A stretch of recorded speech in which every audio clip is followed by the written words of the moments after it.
అందరికీ కూడా నమస్కారం. ఈరోజు ప్రథమాధ్యాయంలో రెండవ భాగంలోకి అడుగుపెట్టుకున్నాం.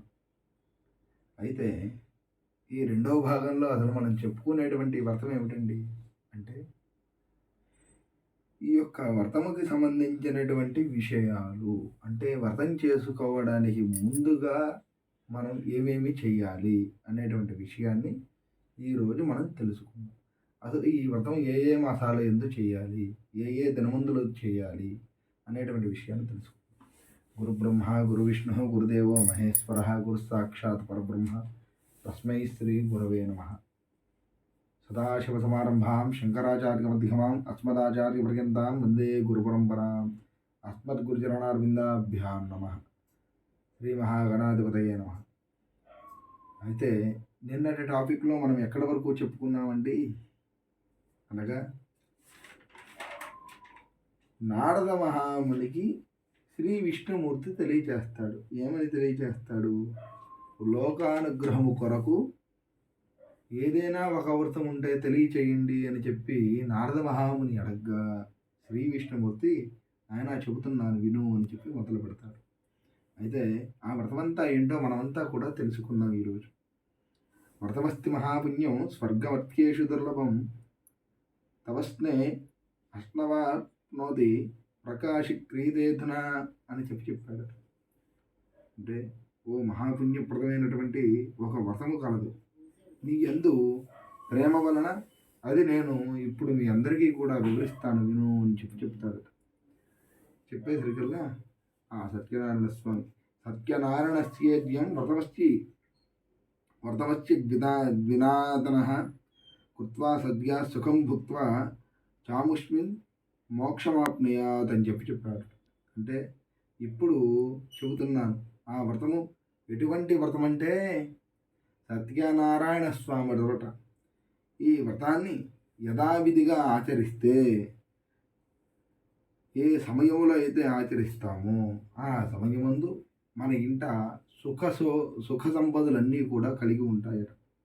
అయితే ఈ వ్రతము చేయటం వల్ల మోక్షాన్ని పొందుతామట. ఈ మాటలు విన్నటువంటి నారద మహాముని మరలా తిరిగి ఆ యొక్క విష్ణుమూర్తిని ప్రశ్నించాడట. ఏమని ప్రశ్నించాడండి? కింఫలం కివిధానంచ కృతంకేన వతవ్రతం తత్సర్వం విస్తరాద్బ్రూహి కథం కార్యం హితద్వ్రతం అని చెప్పి అడిగాడట. అడిగితే ఏమిటండి? ఓ నారద మహాముని, ఆ యొక్క నారద మహాముని విష్ణుమూర్తిని అడుగుతున్నాడట. ఏమనయ్యా? విష్ణుమూర్తిని ఏమని అడుగుతున్నాడండి? ఈ వ్రతము యొక్క ఫలం ఏమిటయ్యా? ఈ వ్రతము చేస్తే వచ్చేటువంటి ఫలం ఏమిటి అని చెప్పి అడుగుతున్నాడు.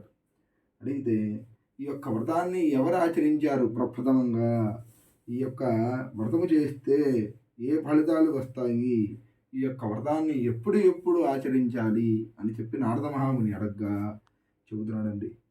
ఈ యొక్క వ్రతము స్వేచ్ఛ స్వరేచ్ఛ దుఃఖశోకములు నశింపజేసి ధనధాన్యములు వృద్ధింపజేసేది, అనుకూల దాంపత్యమును పుత్ర పౌత్రాది సంతానాలను సర్వత్ర విజయమును కలిగించినది అయితే అని చెప్పి ఆ యొక్క సత్యనారాయణ స్వామి ఆ యొక్క నారద మహామునికి తెలియజేశాడు. మరలా నారద మహాముని అడుగుతున్నాడు.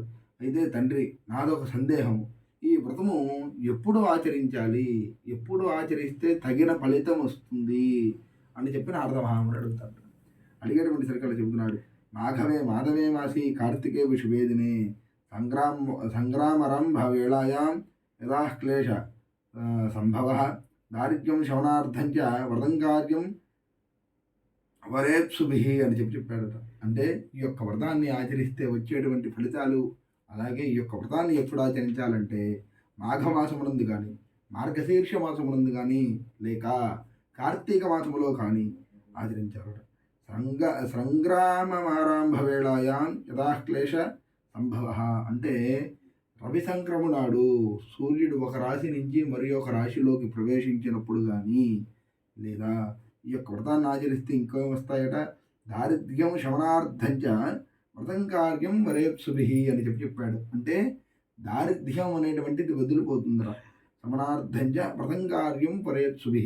ఈ యొక్క వ్రతాన్ని ఆచరిస్తే ఆ యొక్క దారిద్ర్యం అనేది మన ఇంటి తొలగిపోతుందిరా అయితే మరలా అడుగుతున్నాడు. మాసే మాసే చ కర్తవ్యం వర్షే వర్షే ద్రావణ కథావత్సాత హేత్సువి యథావివ సరాతః అని చెప్పాడట. అంటే ఓ నారద, ఈ వ్రతము ప్రతి మాసమునందు ప్రతి సంవత్సరమునందు చేయదగినది. శక్తి కొలది ఈ యొక్క వ్రతాన్ని తప్పనిసరిగా భూలోకములో జనులంతా కూడా ఆచరించాలి అని చెప్పి ఆ యొక్క నారద మహామునికి ఆ యొక్క విష్ణుమూర్తి తెలియజేశాడట. మరలా నారద మహాముని ప్రశ్నిస్తున్నాడు, అయ్యా, ఏకాదశ్యాం పూర్ణిమాయాం రవిసంక్రమణేవ వ్రతం కార్యం మునిశ్రేష్ఠ సత్యనారాయణశ్చహి అని చెప్పి మరలా ఆ యొక్క నారద మహాముని ప్రశ్నించినటువంటి దానికి ఈ యొక్క విష్ణుమూర్తి తెలియజేస్తున్నాడు. ఓ నారద, ఈ ప్రకారముగా 3 మాసముల యందు అలాగే ప్రతి సంవత్సరము యందు ఏకాదశి నాడు కానీ పౌర్ణమి నాడు కానీ సూర్య సంక్రమణ దినమునందు కానీ మకర సంక్రాంతి రోజు నాడు కానీ వివాహాది శుభకార్యక్రమాలు చేసుకున్నప్పుడు కానీ గృహారంభాది శుభకార్యక్రమాలు చేసుకున్నప్పుడు కానీ లేదు మానవుడికి ఏదైనా కోరిక కోరినప్పుడు కానీ లేదు మానవుడు ఏదైనా కోరిక కోరుకున్నప్పుడు ఆ కోరిక నెరవేరినప్పుడు కానీ ఈ యొక్క వ్రతాన్ని ఆచరించచ్చయ్యా. అలాగే ఈ వ్రతము జరుపుకునే రోజున చక్కగా ఉదయాన్నే లేచి గృహకృత్యములు కాలకృత్యములు అంటే కాలకృత్యములు అంటే ఏమేమి వస్తాయండి? దంతధావన, స్నానము, చక్కగా ఇంటిని ఉదయాన్నే లేచి శుభ్రపరచుకోవటం, ఇంటిని తడిగుడ్డ పెట్టి తుడుచుకోవటం, ఈ విధముగా ఇవన్నీ కూడా కాలకృత్యములు అని చెప్పి మనం నిర్ణయం తీసుకుంటాం. మరి ఆ తర్వాత తీసుకున్న తర్వాత ఆ ప్రకారముగా సంకల్పము చేయాలి. అంటే ఉదయాన్నే లేచి సంకల్పం చేయాలంటే 3 సార్లు చేతిలో నీళ్లు పోసుకొని మమ ఉపాత సమస్త దక్షిణ ద్వారా పరమేశ్వర ప్రీత్యర్థం అని చెప్పి సంకల్పం చేయటం కాదు. ఈరోజు నేను సత్యనారాయణ స్వామి వ్రతం చేసుకుంటున్నాను అనేటువంటి సంకల్పాన్ని ఆచరించాలి. సంకల్పము చేయటం అంటే సంకల్ప బలం లేనిదే ఏ పూజ అయినా మనం చేయలేము. అంటే మానవుడి యొక్క సంకల్పం గొప్పది. మనం అనుకుంటాం అంతా కూడా సంకల్పం అంటే కార్యక్రమంలో కూర్చున్నాక, పూజలో కూర్చున్నాక అయ్యగారు కూర్చోబెట్టి ఆచమనం చేయించి, భూతోచ్చాటన చేయించి, ప్రాణాయామం చేయించి సంకల్పం చేయిస్తారు. ఆ సంకల్పం కాదు సంకల్పం అంటే. సంకల్పం అంటే చక్కగా మానవుడి మనస్సంకల్పం, మనస్సుతో ఏదైతే నిర్ణయం తీసుకుంటాడో నిర్ణయం తీసుకునే దానిని మనం సంకల్పం అని చెప్పుకుంటాం. ఆ యొక్క సంకల్పాన్ని ఆ క్షణాన్ని ఆచరించాలట. ఆచరిస్తే భగవద్దేవదేవేష సత్యనారాయణ వ్రతం ప్రప్రీతయార్థం కరిష్యామి ప్రసీద కమలాపదే అని చెప్పాడు. ఎవరు చెప్పారు? నారద మహాముని అడుగుతున్నాడు. ఇంకా, ఓ స్వామి, లక్ష్మీ భార్య కలవాడా? లక్ష్మీ భార్య అంటే విష్ణుమూర్తి యొక్క భార్య కలవాడా? దేవతలకు దేవాది దేవుడైనటువంటి ఓ ప్రభువా, మీ కోరిక మేరకు నేను సత్యనారాయణ వ్రతము చేస్తాను. అది మీరు నాకు దయచేసి నాకు అనుజ్ఞ ఇస్తే ఆ పిమ్మట నేను కూడా సంకల్పము చేసి ఈ యొక్క వ్రతాన్ని ఆచరిస్తాను అని చెప్పి ఆ యొక్క నారద మహాముని విష్ణుమూర్తిని అడుగుతారు. అడిగేటువంటి సరికలు చెప్తారు.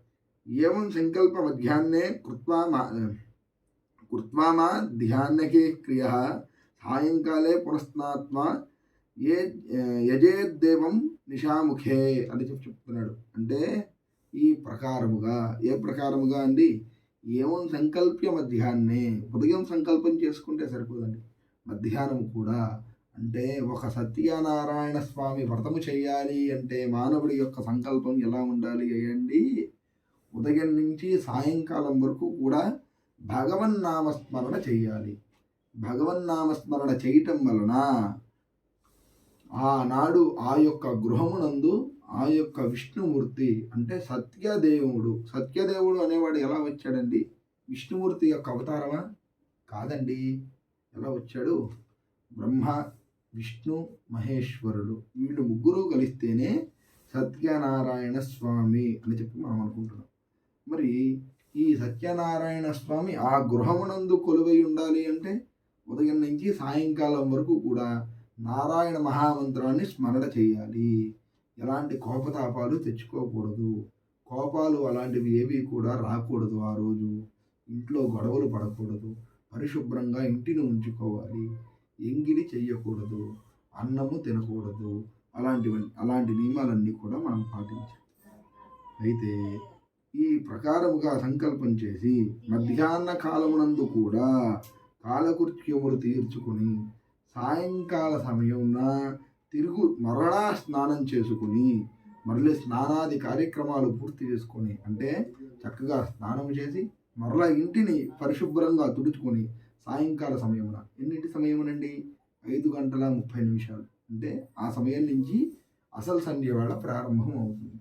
ఆ సమయమున చక్కగా స్నానాది కార్యక్రమాలు అంటే మనము స్నానం తీసుకొని మన కాలకృత్యాలు తీర్చుకొని గృహానికి సంబంధించినటువంటి గృహకృత్యములు ఇంటిని పరిశుభ్రపరుచుకొని రాత్రి ప్రారంభ కాలము అంటే ఎప్పుడండి? సూర్యుడు అస్తమించిన తర్వాత చంద్రుడు ఉదయించేటప్పుడు. చంద్రుడు ఎలా ఉదయిస్తాడండి? సూర్యుడు వెళ్ళిపోగానే చంద్రుడి కాంతి వస్తుంది. అందుచేత సూర్యుడు వెళ్ళిన తర్వాత చంద్రుడు వచ్చేటప్పుడు అంటే సాయంకాలము 6 గంటల నుంచి 6:30 వరకు మనం దీన్ని కాల ప్రమాణం చెప్పుకోవచ్చు. అయితే రాత్రి ప్రారంభ కాలమునందు ఈ యొక్క సత్యదేవుని వ్రతాన్ని పూజించవలను. ఎలా పూజించాలండి అనేది మరలా మనం రేపు చెప్పుకునేటువంటి భాగములో తెలుసుకుందాము. ఇది ప్రథమాధ్యాయములో మొదటి అధ్యాయంలో 2వ భాగములో సత్యనారాయణ స్వామి చెప్పినటువంటి నీతి వాక్యములు అంటే దీన్ని ఎలా తీసుకోవాలండి? ఒక మానవుడనే కాదు, ఎవరైనా సరే ఏదైనా వ్రతము, ఏ పూజ అయినా సరే, ఏ అభిషేకం చేసుకున్నా సరే సాయంకాలము అంటే రాత్రి ప్రారంభ కాలమునందునే ఈ యొక్క వ్రతాన్ని ఆచరించాలి. ఎలా ఆచరించాలండి? ఉదయం నుంచి సాయంకాలం వరకు ఉపవాసాది కార్యక్రమాలు చేసి ఈ యొక్క వ్రతాన్ని మనమంతా కూడా ఆచరించాలి. ఈ యొక్క వ్రతాన్ని ఎలా ఆచరించాలి? ఈ యొక్క భగవంతుడికి ఏవి నివేదన పెట్టాలి? ప్రప్రథమంగా భూలోకములో కానీ ముల్లోకాల్లో కానీ మొట్టమొదటిగా ఎవరిని ఆచరించాలి? ఈ వ్రతములో ఎవరెవరికి పూజ చేసుకోవాలి? ఈ వ్రతాన్ని మొట్టమొదటగా ఈ యొక్క భూలోకములో ఎవరు చేయించారు అనేటువంటి విషయాలన్నీ కూడా మనం రేపటి వీడియోలో చెప్పుకుందాం. ఇక్కడికి ప్రథమాధ్యాయంలో 2వ భాగంలో పూర్తి చేసుకున్నాం. స్వస్తి.